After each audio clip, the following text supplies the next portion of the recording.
Dininay ng creative consultant ng GMA Network na si RJ Nueves, ang isyu na tag-asalo ng mga inayawan na mga projects ni Marian Rivera, si Bea Alonzo.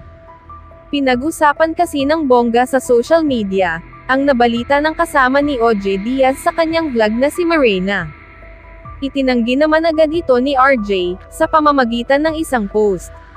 Aniya, hindi po ito totoo. Hiningan po ako ng concept for Bea Alonzo, at ang naisip ko at ipinasa at naaprubahan ng mga boss, ay ang Widow's War. Para po talaga kay Bea ang show, at walang inalokan na iba. Ganun din po ang dalawa niyang naunang shows. Sinang-ayunan din ito ng nakausap namin na kapuso teleserye writer. Say nito, totoo naman. Lahat ng in-offer kay Bea ay para talaga kay Bea. Ginawa for Bea. Wala siyang sinalo galing kay Marian.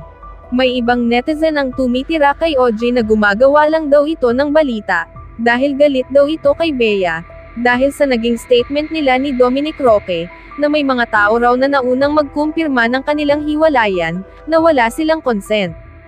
Sa kanyang mga post naman sa Twitter, ay nilinaw ni OJ na wala siyang galit kay Bea. Wala po akong galit kay Bea, feeling lang yun ng iba. Sorry po sa mga na-offend sa mga ibinabalita namin.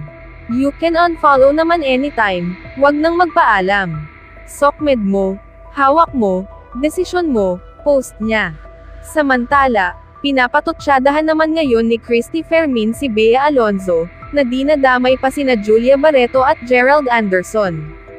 Say ni Nanay Christy, na kaya raw ay tumatawa na lang sa interview si Gerald, patungkol sa hiwalayang Bea at Dominic, ay dahil ibig daw nitong sabihin, na si Bea nga raw ang may problema, at hindi ang mga lalaki. Narito at pakinggan po natin.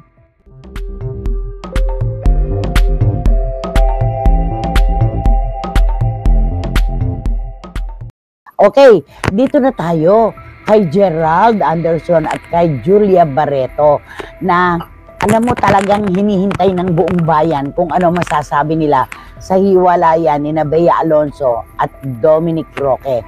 Palagay mo, Romel, magbubukas ng bibig ang dalawa? Naku, pakiramdam ko hindi na kasi alam nila ang pakiramdam ng pinagdadaanan ng mga naghihiwalay. Bibigyan nila ng respeto tong dalawang ito na nagdesisyon na maghiwalay dahil pakiramdam din nila kung sila rin ang nasa sitwasyon na ito at ganun din kalala ang mga pasabog, naku, walang sino man mangangahas. Diba? At saka Romel, hindi mo napapansin kapag may nagtatanong kay Gerald Anderson, wala nang ano man sinasabi, pero tumatawa lang siya. Parang sign ng vindication kasi yun di ba? Na, kahit tumagal ng mahaba-habang panahon, lalabas at lalabas din ang totoo. Siguro yun yung kanyang self-balloon. Hindi lang natin maaasahan talaga na magsasalita siya. Si Julia rin hindi. Sabi nga ng mga CFMers kahapon kung sa tatay nga niya hindi sumasagot si Julia. Dito pa kaya sa hiwalayan ni Dominic at saka ni Bea. At saka alam mo, yung feeling of vindication, napakasarap niyan. Napakasarap talaga niyan. Kaya lamang, hindi pa rin natin maiaalis yung ghosting issue ni Gerald kay Bea. Na pinipilit naman talaga ni Gerald, hindi siya ng ghosting, di ba? Oo. Lumabas yan sa lahat ng panayam niya, di ba? Yes. Yun. Ay nako, eto sabi ni John, bakit sila magsasalita? Ang ganda-ganda na relasyon nila. Kitang-kita, lalo na kay Julia at kay Gerald. Parang ang tahitahimik. Tama yung sinabi ni Julia in one of her interviews. Hindi lahat sinasabi in public. Hindi lahat sinishare. Meron yung for sharing sa inyong dalawa lang. Tama naman to, di ba? Maganda talaga yung meron kang ibinubukod tangi na inyo lang. Yung parang kayo lang dalawa ang nanamnamin nyo lang na dalawa, yung nararamdaman nyo, hindi kasali ang publiko. Kasi nga, pumasok na ang mga bashers, kapag pumasok na ang mga gustong magmema at makialam, wala na, wasak na. Mawawasak na talaga. Di ba? Kaya nakakalungkot.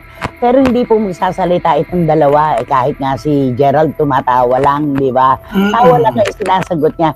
Ika niya siguro, "Ay, salamat po." Di ba? Parang ganon. Parang ganon sinasabi niya. Sa mga ngiti ni Gerald, kapag ini-interview, para siyang kumakanta ng wait, ng waiting. Ako ang nagwagi, yun lang po. Sabi Ayun na. ko, Letada Dulce, of course, di ba? Pero ikaw pa rin ang nasawi, di ba?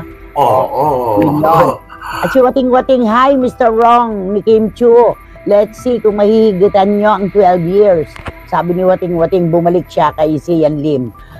Alam mo, si Sian Lim, bihirang-bihira. Kung wala yata ako nababasang pabor kay Sian Lim mula nung naging issue hiwalayan nila. Wala talaga. Kasi naman, di ba, malayo ang puso ng lahat kay Sian Ang Lim. ka. Mabuti pa nga dito sa Dominic Rhea Ay, Dominic Rhea. Pero may kumakampi kay Dominic di ba? Correct. Yun, Eto pa, isa pa ni John. Hay, nako, mahihirapan na talaga na magkabawian ng pangako itong sina Bea at Dominic. Ang dami-dami nang nangyari, ang dami-dami nang nadamay, ang daming-daming gustong saliksikin ang mga taong bayan. Hay nako, nakakaloka kayo. Di ba? Yun. At saka nakakatawa talaga lahat ngayon dinadamay. Pero pansamantala lang yan. Bukas makalawa tapos na yan. Diba? Lilipas din lahat yan. Maiiwanan yung mga kwento pero titigil din. Ganun lang yon, di ba naman? Please don't mention my name. I find Bea Alonzo so haba. So negative today. Bakit nagkaganon? Bumaligtad ang mundo para sa kanya. Sometimes talaga, it pays to be humble. Hindi ko naman siya nakikita na nagyayabang. Wala naman ako nakikita pagmamayabang. Siguro it pays to be kind. Siguro yung sa mga katrabaho mo, di ba? Sa mga kasama mo. Parang ganon. Malayo din sa bituka si Bea Malayo. Dahil ang dating sa kanya parang sosyalin. Parang gano'n. Social. Parang gano'n ang dating. Saka Bea Alonzo ako. May gano'n. Naku, pinagmamalaki yun. Lahat ito ay mawawala. Yun ang totoo dyan. Anumang meron tayo ngayon, lahat po ito ay mawawala. Kaya dapat nating paghandaan. Di ba? Yan. At sabi ni Dan Clavesillas na malabo pa po sa sabaw ng pusit na isiwalat ang dahilan ng hiwalayan nila kasi po ikasisira ng isa or both parties. Kasi ngayon pa lang po, grabe na ang bashing, lalo na po kapag nag-confirm pa kung sino ang tunay na may sala. Yan. It takes two to tango naman. Sa isang hiwalayan, hindi po pwedeng isa lang. Isang bahagi lang nung pareha. Laging dalawa. May pagkukulang, may kalabisan. Yun doon nag-uugat. Kaya hindi po pwedeng sabihin na si Dominic lang, si Bea lang, di ba? Correct. Ganun yun. Pero pag usad ng panahon, malalaman natin yan kung sino ang mas may lamang na pagkakamali. Doon naman mapupunta yan kung sino ang mas maraming pagkakamali. Doon yan magtatapos ang kwentong yan. Yung official statement niya, walang naniniwala, nakahalo si Dominic doon, parang si Bea lang naman daw ang gumawa. Diba? At parang sinabi na lang ni Dominic na, siya, sige, i-release mo na yan. Matapos na. Parang ganon ang datingan, diba? Bea is beautiful. Walang question. But I want, Bea is beautiful. Walang question doon. Pero I doubt yung sinabi ni Dominic na Bea is beautiful inside and out. Siyempre, galing sa nagmamahal sa kanya, natural, walang mali sa pananaw ni Dominic para kay Bea. Natural yon. Pero labas sa kanilang dalawa, natural may nahahanap ang iba. Diba? At panatili, Dominic na gentleman talaga siya kahit sa huling pagkakataon na ipagtanggol niya sa ganung paraan si Bea Alonzo. Diba? Tama. Oo. Tama. Ayan ako, ang dami-dami na naman. Wala talaga nagbibigay ng magandang komento. Bakit ba't nagbago ang mundo ni Bea Alonzo? Ano ang naganap, di ba? Bakit? Kailangan ito, may damage control ito. Dapat may damage control. Kasi kung napansin mo, naalala mo yung kay Alden, nagkaroon sila ng falling out, di ba, nung magtambal sila. Ayan. Topic po namin yan sa SNN bukas. Mahaba yung kwento na yan. Yan. Abangan nyo po yan. Bukas po yan. Okay? Sabi ni Boycie, Balik kay Sian. O, iniwan talaga yung topic. Talented ka lang sa mga instrumento and percussion, pero sa acting, no comment. Mag-workshop ka muna kay Kuya Oji. Sabi ni Boycie Karagay. At eto pa, Nanay, magandang hapon. Bea, masaya daw sa SG. Nakita ang friend ko. Ano? Bea, masaya daw sa Singapore. Nakita ng friend ko. Haha. Sabi ni Zaldi Aquino. Oo. Gano'n naman talaga di ba?